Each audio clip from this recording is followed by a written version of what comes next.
Greetings everyone! Welcome to issue 2 of the original Sonic miniseries. Previously we've had 2 main stories per book to provide world building, but we've not had one issue yet that had a single issue long story. The closest thing we had at this point was issue 1, with Sonic destroying robot makers at the end of both stories. So today, with the exception of the one-page gag stories, we have our first issue long plot of the series. Let's get started.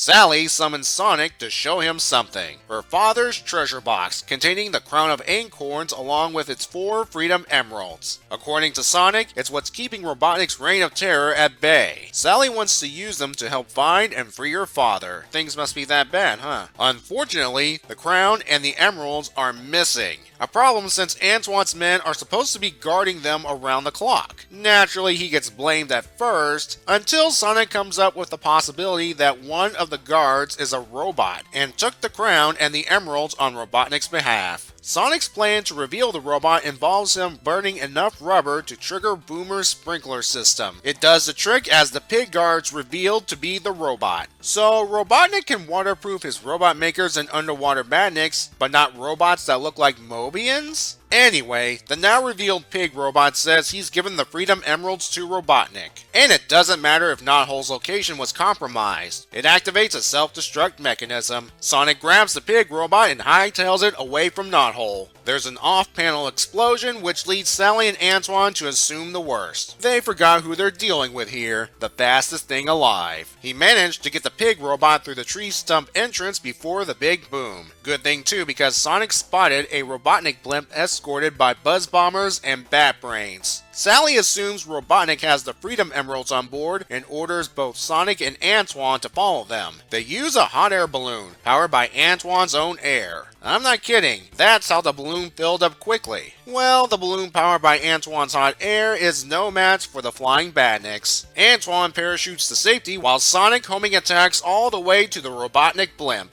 Hey now, that's what it looks like here, so I'm calling it as such. The blimp's destroyed, revealing the SWAT bot driver. Among the wreckage is one of the Freedom Emeralds. The SWAT bot head conveniently gives away the plan to scatter the emeralds by land, air, sea, and underground. Oh goody, a fetch quest. With air already taken care of, Sonic has Antoine take the emerald back to Sally while he searches for the remaining 3. The Hedgehog's next stop is the water. He passes by Tails, who's doing some fishing, probably to make up for the fact he didn't get to fish last issue, only to accidentally snag Sonic, thus getting dragged along for the ride. The two once again encounter Jaws at the same location where the underwater robot maker used to be. Now, it houses one of the Freedom Emeralds. They take care of Jaws with the old slam into a wall using fake drawings trick. All done with one waterproof marker. Okay. And by the way, how did Sonic and Tails manage to breathe this time around, since breathing was a major plot point last issue? Anyway, Sonic has Tails take the emerald to Sally while he tries to find the remaining 2. It just so happens that another SWAT bot has an emerald nearby. Sonic easily snatches the emerald, only it's revealed to be a trap as both Sonic and the emerald are sent underground. A burrow bot waits below with the 4th and final emerald. Hey, this is the final part of the main story, and we need to start wrapping things up. After Burrowbot demonstrates its namesake to cut off Sonic, Sonic spins around it, nabs the emeralds, and escapes. This leads to a brief bit of Sonic getting lost underground before realizing he can spin dash upwards to get to the surface. Surprise, surprise, he winds up in Boomer's shop. Hey, wait a minute, where did that crown come from? Wasn't it also stolen? I'll talk about this a bit later. The completed crown is placed on Sally's head, and she vows to use its power to destroy Robotnik's machinery and return Mobius back into a beautiful world. Boy, isn't this going to be exciting, huh? She's going to use this magical crown right here to help free her people and...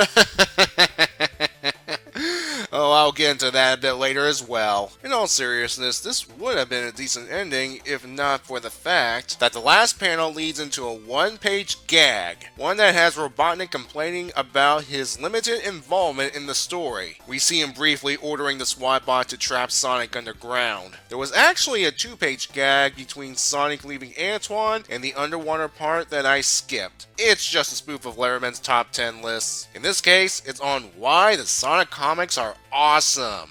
The last two one-page gags have Sonic demonstrate uses for his spines, and finally, it's Sonic setting up a camera and getting into the group shot before it snaps. Okay, the last one's a bit more heartwarming than funny.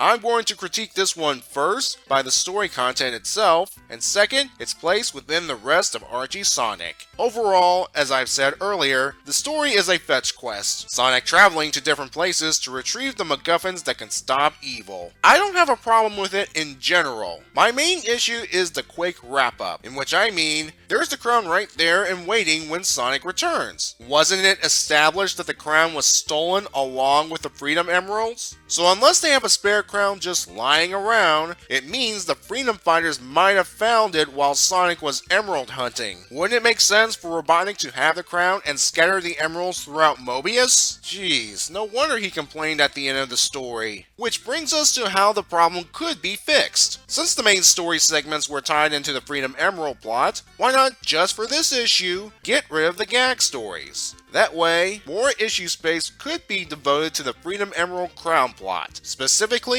Sonic going after the crown once he collected the Freedom Emeralds. I wouldn't mind if the confrontation between Sonic and Robotnik over the crown was goofy. At least it would be better than what we got. For this reason, the story gets a 5. There were some good things like the action, Sonic and Antoine cooperating for a bit, and the continuity nod to something fishy from issue 1, but the rushed ending didn't work for me. Now I gave the story a 5, which I consider average, and not anything lower for one simple reason. The story is not canon. The Freedom Emerald Crown of Acorns is never mentioned again after this issue, and a different, more prominent Crown of Acorns will appear down the line. The fear of Robotnik discovering Knothole won't be followed up despite having a pig robot spy. Was he turned into a robot via Robot Maker because of the swirly eyes here? Or was he realistically built? If the former, then I think you can connect the dots based on this image here. Very gruesome, Robotnik. Back to story discontinuity. The Freedom Emeralds, I believe, were intended to be a substitute for the Chaos Emeralds. But since the genuine articles will appear later on, we don't need some possible knockoffs. One more thing to note is that this is the final issue with Scott Shaw as the artist. While he did do the cover for the next issue, someone else worked on the interiors. Speaking of the next issue, come back next time as we wrap up the original Sonic miniseries.